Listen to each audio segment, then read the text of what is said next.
Hi అండి, welcome to my channel. First ఇది open చేయాలి. నేను తెలియక దీన్ని ఓపెన్ చేయడానికి ట్రై చేసింటే సో అయినా వచ్చింది, కానీ ఒక ప్రాపర్గా తీయాలంటే ఫస్ట్ ఇది ఓపెన్ చేయాలి. ఇది ఓపెన్ చేసిన తర్వాత ఇది లేకపోతే ఈ రెండు ఓపెన్ చేసుకోవచ్చు. మళ్ళీ ఈ రెండు ఓపెన్ చేసిన తర్వాతనే ఇది వస్తుంది.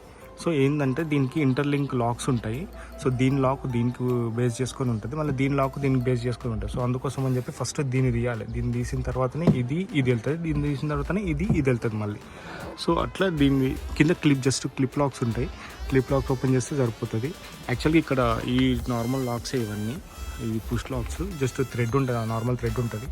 సో ఇవన్నీ ఓపెన్ చేసిన తర్వాతనే ఈ మొత్తం మెయిన్ బాక్స్ ఓపెన్ అవుతుంది. దీన్ని ఓపెన్ చేసిన తర్వాతనే దీని లోపల ఏం చేయాలనేది నెక్స్ట్ కంటిన్యూషన్ వీడియోలో చూపిస్తాం.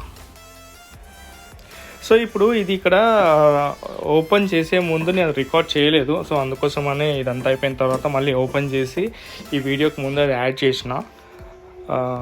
సో ఇప్పుడు ఇదంతా ఓపెన్ చేసేటప్పుడు అక్కడ 4 నట్లు ఉంటాయి. అవి నట్లు ఓపెన్ చేస్తేనే కానీ బయట పక్క ఉన్న బ్లాక్ కలర్ది అంటే బేస్ కేస్, అది స్విచ్ కేస్ ఏదైతే ఉంటుందో సో అది ఓపెన్ కాదన్నమాట.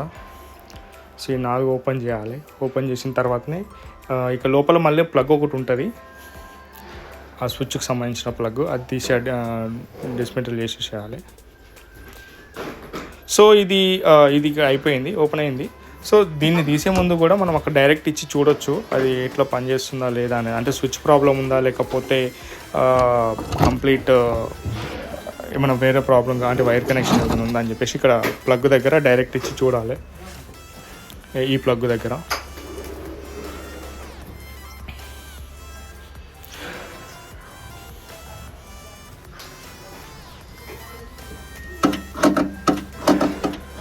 ఇదైతే పనిచేస్తుంది. సో స్విచ్ దగ్గరనే ఇష్యూ ఉంది. అది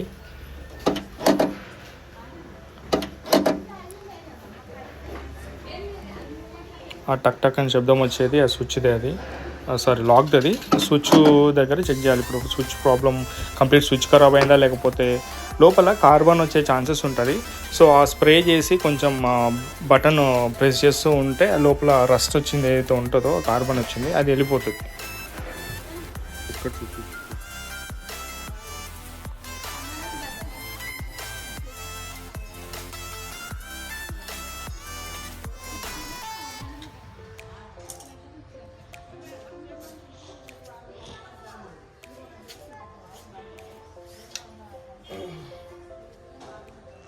Oh shit, man.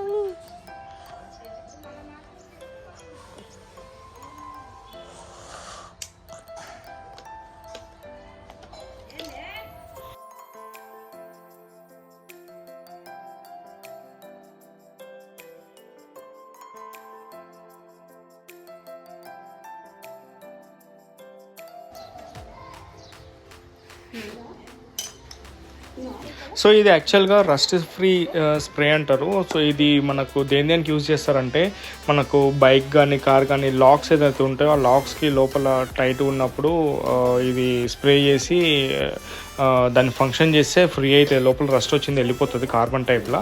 సో అదేవిధంగా దీనికి కూడా బటన్కి పనిచేస్తుంది. ఇంకోటి ఏంటంటే మనకు కొన్ని సౌండ్ సిస్టమ్స్లో అంటే volume up and down, base, triple దీనికి కూడా తిప్పేటప్పుడు కొంచెం లోపల అంతా కొంచెం అంటే బాగా పాత అయిపోయినప్పుడు ఇటువంటిదే యూజ్ చేసి అంటే ఇదే యూజ్ చేసి అప్ అండ్ డౌన్ అంటే వాల్యూమ్ ఇంక్రీజ్ అండ్ డిక్రీజ్ చేస్తే ఆఫ్లో ఉన్నప్పుడు లోపల రస్ట్ వచ్చిందంతా క్లీన్ అయిపోతుంది. సో అదే స్ప్రే ఇది. బయట ఎంత నేను ఇది 75 రూపీస్ కొన్నా.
సో ఇట్లా బాగా స్ప్రే చేసిన తర్వాత మళ్ళీ బయటికి అంటే ఆ లోపల ఏదైతే స్ప్రే ఆయిల్ పోయి ఉంటుందో ఇట్లా మన కిందికి ఇట్లా బాగా అంటే అది దాంట్లో ఉన్నది రస్ట్ అంతా క్లీన్ అయ్యి కిందికి పడిపోతుంది. అందుకోసం అని చెప్పేసి అట్లా అన్నా నేను.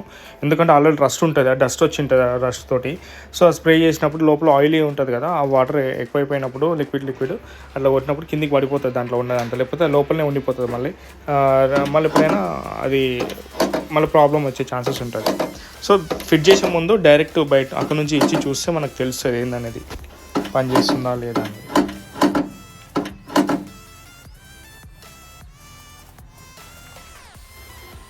అయితే ఇక్కడ ఒక చిన్న పాయింట్ నేను మిస్ అయిపోయాను. అంటే నేను చేసిన మిస్టేక్ ఏంటి అని అంటే, ఇది స్విచ్ ఇష్యూ ఉందని చెప్పేసి నాకు ఆల్రెడీ తెలుసు. దగ్గర 15 days నుంచి 20 days వరకు నేను డిక్కీ ఓపెన్ చేసుకోలేకపోయినా స్విచ్ ఇష్యూ వల్ల.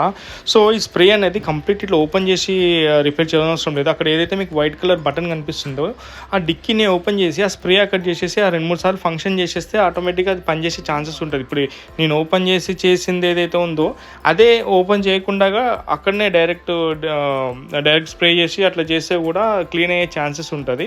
సో అట్లా చేసినప్పుడు ఏం చేయాలంటే ఎయిర్ పట్టాలి. అంటే మనకు ఏదైతే పంచర్ షాప్ దగ్గర లేదంటే క్లీనింగ్ చేసే దగ్గర ఎయిర్ ఏదైతే ఉంటుందో అట్లా గట్టి ఎయిర్ పడితే కూడా లోపల ఉన్న రస్ట్ అంతా బయటకు వచ్చే ఛాన్సెస్ ఉంటుంది ఆ ప్రెషర్కి. సో ఇదంతా ఓపెన్ చేసేవాల్సిన అవసరం లేదు. కాకపోతే నాకు మొత్తం ఓపెన్ చేసిన తర్వాత గుర్తొచ్చింది, అరే అట్లా కూడా చేయొచ్చు కదా అని చెప్పి. సో ఇదంతా చిన్న పనే, కాకపోతే ఆ చిన్న పని పెద్ద ప్రాసెస్ ఉంటుంది అంతా ఓపెన్ చేయాలంటే.